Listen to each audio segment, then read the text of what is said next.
Tax return file करने के लिए आपको इस पोर्टल पर लॉगिन कर लेना है। इस तरह से आपके सामने डैशबोर्ड आ जाएगा। इसमें आप फाइल नाउ पर क्लिक करेंगे या फिर आप ई फाइल में इनकम टैक्स रिटर्न में फाइल इनकम टैक्स रिटर्न पर क्लिक करेंगे। असेसमेंट ईयर चूज करेंगे, किस ईयर के लिए आप इनकम टैक्स रिटर्न फाइल करना चाहते हैं। तो करंट है 24-25, ये आप सिलेक्ट कर लेंगे। किस तरह से आप फाइल करना चाहते हैं, ऑफलाइन या ऑनलाइन, वो आप यहाँ पर सिलेक्ट कर लेंगे। तो इसमें आप ऑनलाइन सिलेक्ट करेंगे। इसके बाद कंटिन्यू। अगर आपने पहले से कोई ड्राफ्ट सेव किया हुआ है तो वो यहाँ पर आ जाएगा, वरना आप यहाँ स्टार्ट न्यू फाइलिंग पर क्लिक करेंगे। स्टेटस सिलेक्ट करेंगे तो इसमें आप इंडिविजुअल रखेंगे। इसके बाद कंटिन्यू। इसके बाद आपको ITR फॉर्म सिलेक्ट करना है, कौन सा ITR फॉर्म आप फाइल करना चाहते हैं। जैसे कि अगर आपकी इनकम सिर्फ सैलरी से है और 50 लाख रुपए तक की इनकम है तो आप ITR 1 फाइल करेंगे, और अगर आपकी इनकम सैलरी से है और 50 लाख रुपए से ज्यादा है तब आपको ITR 2 फाइल करना होगा। अगर आपकी इनकम बिजनेस और प्रोफेशन से है तो आप ITR 4 सिलेक्ट करेंगे। ITR 4 में आप अपनी salary income, business income, profession income, house property income, ये सभी इनकम शो कर सकते हैं। अगर आपकी इनकम बिजनेस से है तो ITR 4 में आपको कम से कम 6% का नेट प्रॉफिट दिखाना होगा, और अगर प्रोफेशन से इनकम है तो आपको ITR 4 में कम से कम 50% का नेट प्रॉफिट दिखाना होगा। अगर आपको इससे कम नेट प्रॉफिट दिखाना है तब आपको ITR 3 फाइल करना होगा। तो जैसे कि यहाँ पर हम ITR 4 सिलेक्ट कर लेते हैं। जो भी फॉर्म आप सिलेक्ट करेंगे इस तरह से आपके सामने आ जाएगा कि इस फॉर्म को कौन कौन फाइल कर सकता है। नीचे आप प्रोसीड विद ITR 4 पर क्लिक करेंगे, आपके सामने ये पेज आ जाएगा। इसमें भी आप देख सकते हैं कि इस फॉर्म को कौन कौन फाइल कर सकता है। नीचे आप लेट्स गेट स्टार्टेड पर क्लिक करेंगे। इनकम टैक्स रिटर्न आप क्यों फाइल कर रहे हैं, रीजन आप यहाँ पर सिलेक्ट कर लेंगे। तो इसमें आप पहला ऑप्शन सिलेक्ट कर लेंगे, taxable income is more than basic exemption limit, ये आप यहाँ पर सिलेक्ट करेंगे। इसके बाद कंटिन्यू। इस तरह से आपके सामने एक पॉपअप आ जाएगा जिसमें बताया गया है कि कुछ डेटा पहले से ही भरा हुआ है, यानी इनकम टैक्स डिपार्टमेंट के पास जो जानकारी पहले से अवेलेबल है वो यहाँ पर प्री फिल्ड है, उसको आप चेक कर सकते हैं, और अगर आप चाहें तो उसको चेंज भी कर सकते हैं। तो इसको आप ओके करेंगे। अब देखिए आपको एक एक करके इन सभी में डिटेल्स फिल करनी होगी। जैसे कि पहले आप अपनी पर्सनल इंफॉर्मेशन फिल करेंगे, इसके बाद अपनी ग्रॉस टोटल इनकम फिल करेंगे, इसके बाद डिस्क्लोजर और एग्जेम्प्ट इनकम फिल करेंगे। अगर आपको कोई डिडक्शन लेना है तो आप डिडक्शन फिल करेंगे। पहले से आपने जो टैक्स पे किया हुआ है, चाहे आपका TDS कटा हो या आपने एडवांस टैक्स पे किया हो, वो यहाँ पर आ जाएगा। ये सभी डिटेल्स फिल करने के बाद आपकी जो भी टैक्स लायबिलिटी बनेगी वो आपके सामने यहाँ पर आ जाएगी। तो पहले हम पर्सनल इंफॉर्मेशन फिल करेंगे, तो इस पर आपको क्लिक करना है। इस तरह से आपके सामने आपकी पर्सनल डिटेल्स आ जाएगी। इसमें आप अपना name, date of birth, address, PAN card number, mobile number और ईमेल आईडी देख सकते हैं। अगर आपको address, mobile number, email ID change करना है तो आप यहाँ एडिट पर क्लिक करके इनको चेंज भी कर सकते हैं। इसके बाद नीचे स्क्रॉल करेंगे, इसमें आप अपना nature of employment type choose कर लेंगे। जैसे कि आप सेंट्रल गवर्नमेंट जॉब में है, स्टेट गवर्नमेंट में है, पब्लिक सेक्टर में है, और अगर आप इनमें से किसी कैटेगरी में भी नहीं आते हैं तो आप यहाँ अदर सिलेक्ट कर लेंगे। किस सेक्शन में आप अपना ITR फाइल कर रहे हैं वो आप यहाँ पर सिलेक्ट कर लेंगे। जैसे कि हम ड्यू डेट से पहले फाइल कर रहे हैं तो 139(1) यहाँ पर आएगा, इसको आप इनेबल रखेंगे। अगर आपकी तरफ से कोई रिप्रेजेंटेटिव यहाँ पर ITR फाइल कर रहा है तो इसको यस करेंगे, वरना नो करेंगे। इसके बाद आपके सामने बैंक डिटेल्स आ जाएगी। अपना जो बैंक अकाउंट आपने यहाँ पर इनकम टैक्स अकाउंट के साथ लिंक किया हुआ है वो आपके सामने आ जाएगा।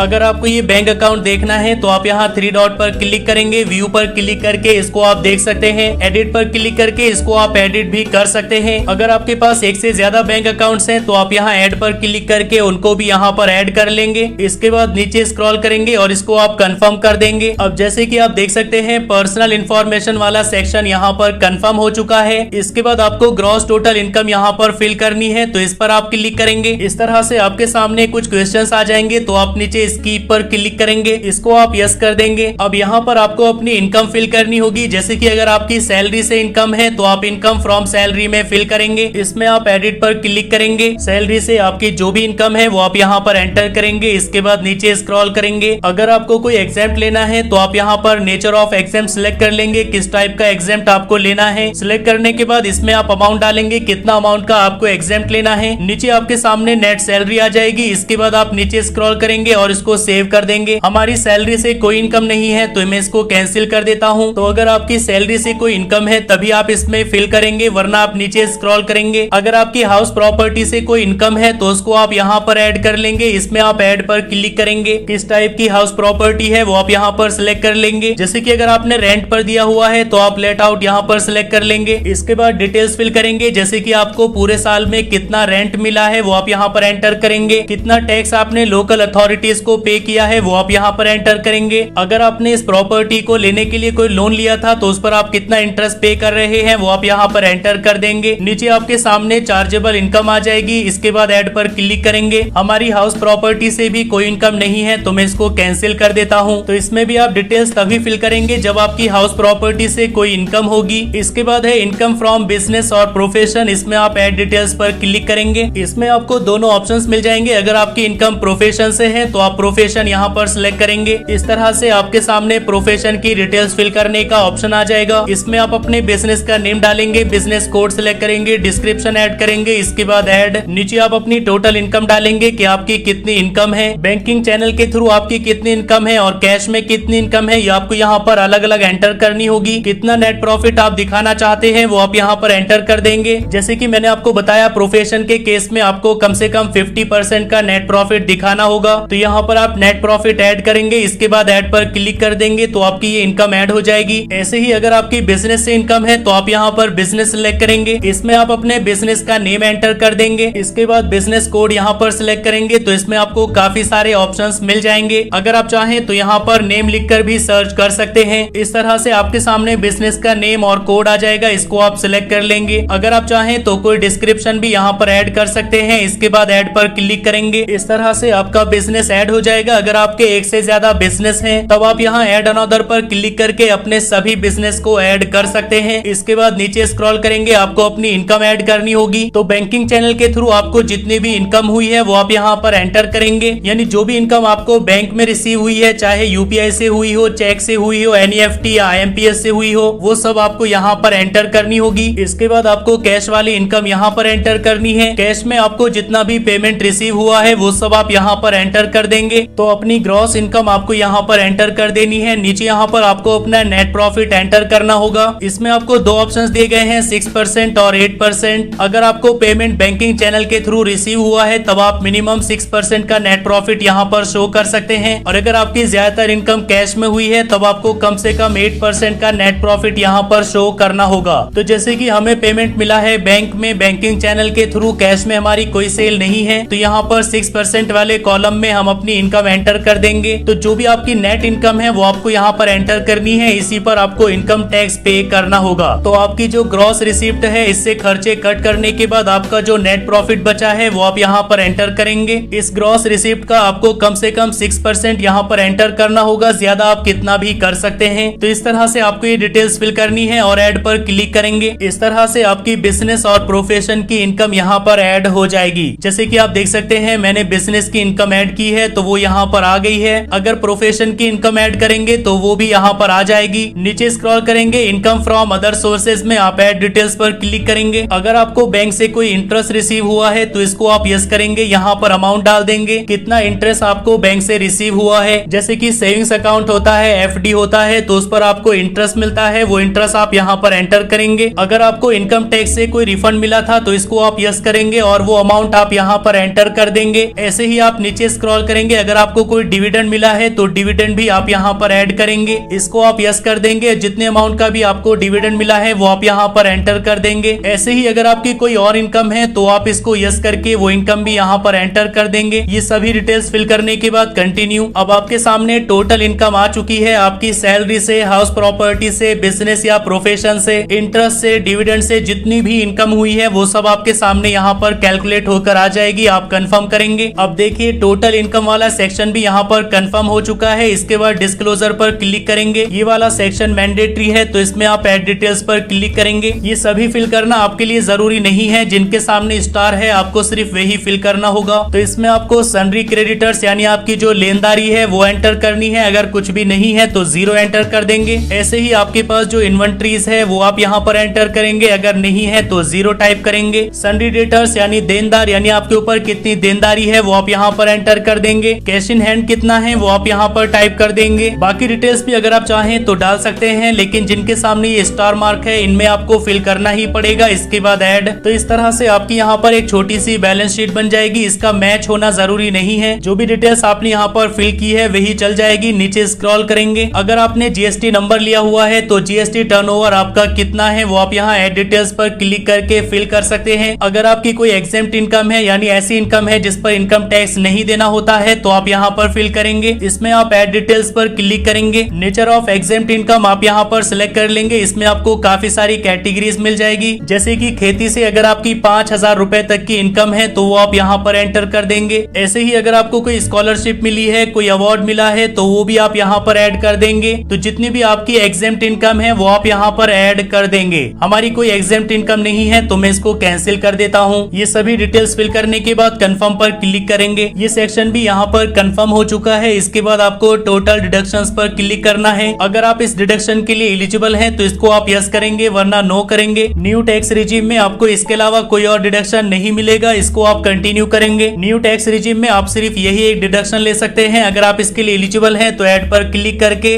आप इसकी डिटेल्स यहाँ पर फिल कर देंगे। इसके अलावा जितने भी डिडक्शन आपको ओल्ड टैक्स रिजीम में मिलते थे, जैसे कि डोनेशन, रेंट पेड, ये आपको न्यू टैक्स रिजीम में नहीं मिलेंगे। तो आप नीचे कंफर्म पर क्लिक करेंगे। टोटल डिडक्शन सेक्शन भी यहाँ पर कंफर्म हो गया है। इसके बाद है टैक्स पेड, इस पर आप क्लिक करेंगे। इस सेक्शन में आपके द्वारा पे किए गए सभी टैक्सेस यहाँ पर आ जाएंगे, जैसे कि आपकी इनकम पर जो टीडीएस कट हुआ है वो आपके सामने यहाँ पर आ जाएगा। अगर आपने कोई एडवांस टैक्स या सेल्फ असेसमेंट टैक्स पे किया है तो वो यहाँ पर आ जाएगा। अगर आपने कोई टैक्स पे किया है लेकिन वो यहाँ पर शो नहीं हो रहा है तो उसको आप ऐड भी कर सकते हैं। जैसे कि मान लीजिए आपका टीडीएस कट हुआ है लेकिन यहाँ पर कम आ रहा है, तो आप शो डिटेल्स पर क्लिक करेंगे। इस तरह से आपके सामने डिटेल्स आ जाएगी कि किसने कब कितना आपका टीडीएस कट किया है। तो इस टोटल इनकम पर इतना टीडीएस यहाँ पर कट किया गया है। अगर आपको और ऐड करना है तो आप ऐड अनदर पर क्लिक करेंगे। जिसने आपका टीडीएस कट किया है उसका 10 नंबर आप यहाँ पर एंटर करेंगे। कितना टीडीएस डिडक्ट किया गया है वो आप यहाँ पर एंटर करेंगे। कितना टीडीएस आप क्लेम कर रहे हैं वो आप यहाँ पर एंटर करेंगे। ग्रॉस अमाउंट कितना है जिस पर टीडीएस कट किया गया है वो अमाउंट आप यहाँ पर एंटर करेंगे। हेड ऑफ इनकम आप यहाँ पर सिलेक्ट कर लेंगे। आपकी इनकम किस हेड में आती है, जैसे कि income from business and profession. इसके बाद आप ऐड पर क्लिक करेंगे तो आपका ये टीडीएस ऐड हो जाएगा। तो जैसे कि हमारा जो टीडीएस कट हुआ था वो यहाँ पर ऑटोमेटिकली आ चुका है। कब कहाँ पर आपका कितना टीडीएस कट हुआ है या फॉर्म 26AS में देख सकते हैं। इस पर आप क्लिक करेंगे, इसको आप कंफर्म करेंगे। इसमें आप व्यू टैक्स क्रेडिट पर क्लिक करेंगे। असेसमेंट ईयर आप यहाँ पर सिलेक्ट कर लेंगे किसका आप चेक कर रहे हैं। व्यू एस में आप HTML सिलेक्ट करेंगे, इसके बाद व्यू। तो इस तरह से आपके सामने आ जाएगा कि किस डेट को कितने अमाउंट पर आपका कितना टीडीएस कट किया गया है। तो आपका जो टोटल टीडीएस कट हुआ है वो आपको यहाँ पर भी शो होना चाहिए। अगर ये यहाँ पर कम शो होता है तो आप इसको ऐड कर सकते हैं, जैसे कि मैंने आपको अभी शो किया है। इसके बाद नीचे स्क्रॉल करेंगे, आपके सामने टोटल टैक्सेस पेड आ जाएगा। इसके बाद कंफर्म टैक्स पेड यहाँ पर कंफर्म हो गया है। इसके बाद है टोटल टैक्स लायबिलिटी, इस पर आप क्लिक करेंगे। इस सेक्शन में आपके सामने टैक्स लायबिलिटी डिटेल्स आ जाएगी, जैसे कि आपकी टोटल इनकम कितनी है, उस पर कितना टैक्स बनता है, सरकार की तरफ से आपको कितना रिबेट दिया गया है, रिबेट के बाद आपको कितना टैक्स पे करना है। जो आपको टैक्स पे करना है इस पर 4% हेल्थ एंड एजुकेशन सेस लगेगा, वो यहाँ पर आ जाएगा। टोटल टैक्स और सेस आपको कितना पे करना है वो इस तरह से आपके सामने आ जाएगा। नीचे स्क्रॉल करते जाएंगे, इसमें आपको कुछ भी ऐड करने की जरूरत नहीं है, जस्ट आप यहाँ कंफर्म करेंगे। टोटल टैक्स लायबिलिटी भी यहाँ पर कंफर्म हो चुका है। तो इन सभी सेक्शंस को हमने फिल कर दिया है। ये है आपकी टोटल इनकम, इस पर इतना टैक्स बनता है, इतना आप पे कर चुके हैं। जो बाकी टैक्स बनेगा वो आप प्रोसीड पर क्लिक करके पे करेंगे। तो जो आपकी टैक्स लायबिलिटी बन रही है वो आप यहाँ पर देख सकते हैं। तो मैं इनकम को थोड़ा कम कर देता हूँ। जिस इनकम को भी आप कम या ज्यादा करना चाहते हैं आप एडिट पर क्लिक करेंगे। जैसे कि मैंने नेट प्रॉफिट यहाँ पर इतना शो किया हुआ है तो मैं इसको थोड़ा कम कर देता हूँ। इसके बाद सेव। तो आप देख सकते हैं जैसे ही मैंने इनकम को कम किया तो यहाँ पर टैक्स लायबिलिटी भी कम हो गई है। ऐसे ही अगर आप इनकम इंक्रीज करेंगे तो आपकी टैक्स लायबिलिटी भी यहाँ पर इंक्रीज हो जाएगी। तो हमारी टोटल इनकम ये है, इस पर इतनी टैक्स लायबिलिटी बनती है, इतना हमने पे कर दिया है। अब जो बाकी बचा है वो यहाँ पर हमें चालान के थ्रू पे करना होगा। तो नीचे प्रोसीड पर क्लिक करेंगे। इस पेज पर आपके सामने आ जाएगा कि कितना आपको पेमेंट करना है। जैसे कि हमें 1440 रुपीज का पेमेंट और करना होगा।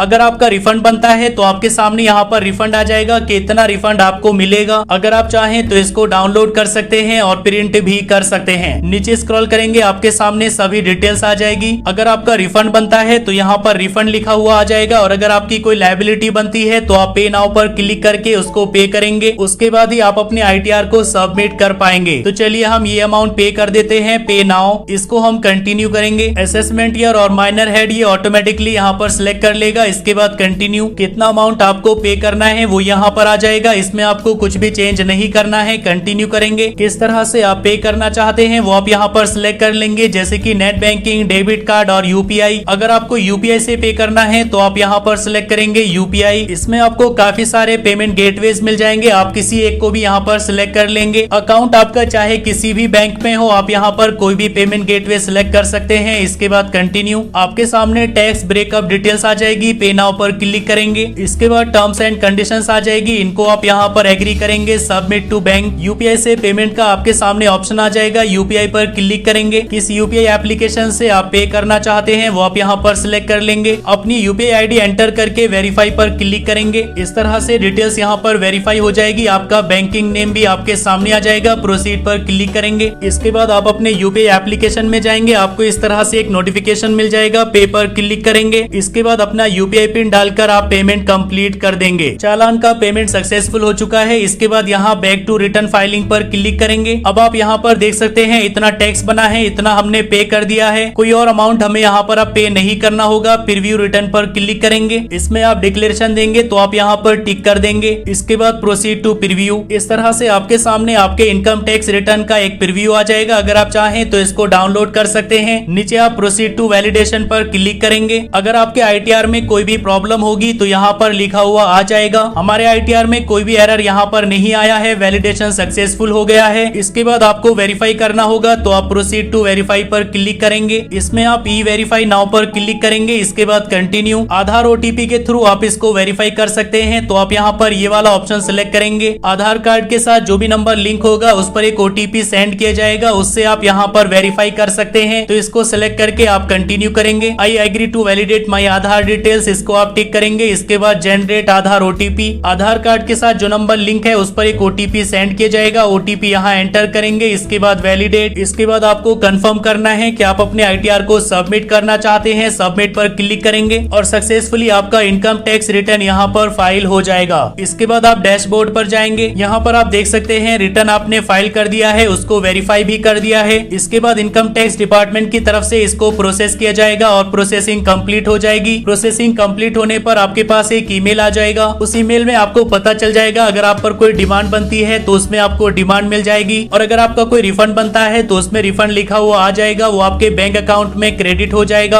इनकम टैक्स रिटर्न फाइल करने के बाद कुछ ही दिन में आपके पास इस तरह से आईटीआर इंटीमेशन का ईमेल आ जाएगा। जो आपको आईटीआर इंटीमेशन का ईमेल मिलेगा, अगर वो आपको इस तरह से ब्लू कलर में मिलता है तो इसका मतलब ये है कि कोई भी पेमेंट ड्यू नहीं है, यानी ना तो आपको इनकम टैक्स को कोई अमाउंट पे करना है और ना ही इनकम टैक्स आपको कोई अमाउंट पे करेगा। अगर ये रेड होता है तो इसका मतलब ये है कि आपने कुछ टैक्स कम पे किया है, तब आपके ऊपर एक डिमांड निकलेगी, वो आपको पे करना होगा। और अगर ये ग्रीन होता है तो इसका मतलब ये है कि आपका रिफंड बना है, यानी आपने टैक्स ज्यादा पे कर दिया है इनकम टैक्स की तरफ से, वो आपको आपके बैंक अकाउंट में क्रेडिट कर दिया जाएगा। इस ईमेल को आप नीचे स्क्रॉल करेंगे तो इसमें आपको एक पीडीएफ फाइल मिल जाएगी। इस पीडीएफ फाइल में आपको इंटीमेशन की डिटेल्स मिल जाएगी। इस पर क्लिक करके आप उस डिटेल्स को चेक कर सकते हैं। इसके बाद अपने इनकम टैक्स रिटर्न का स्टेटस चेक करने के लिए आप इसी पोर्टल पर लॉगिन करेंगे। तो इस तरह से आपको डैशबोर्ड पर ही मिल जाएगा कि आपके रिटर्न का क्या स्टेटस है। जैसे कि ये रिटर्न मैंने फाइल किया था तो ये यहाँ पर प्रोसेस हो चुका है। अगर आपसे कहीं आईटीआर मांगा जाता है तो आप यहीं से डाउनलोड कर सकते हैं। ई फाइल में जाएंगे, इनकम टैक्स रिटर्न, इसमें आप व्यू फाइल रिटर्न्स पर क्लिक करेंगे तो अब तक आपने जितने भी रिटर्न्स फाइल किए हैं वो सब आपके सामने आ जाएंगे। डाउनलोड फॉर्म पर क्लिक करके आप अपना आईटीआर फॉर्म डाउनलोड कर सकते हैं और डाउनलोड रिसीप्ट पर क्लिक करके आप यहाँ पर रिसीप्ट डाउनलोड कर सकते हैं। जो आपका इंटीमेशन ऑर्डर होता है, जो ईमेल पर भी सेंड किया जाता है, वो भी आप यहाँ से डाउनलोड कर सकते हैं। सो इस तरह से आप खुद से अपना इनकम टैक्स रिटर्न फाइल कर सकते हैं।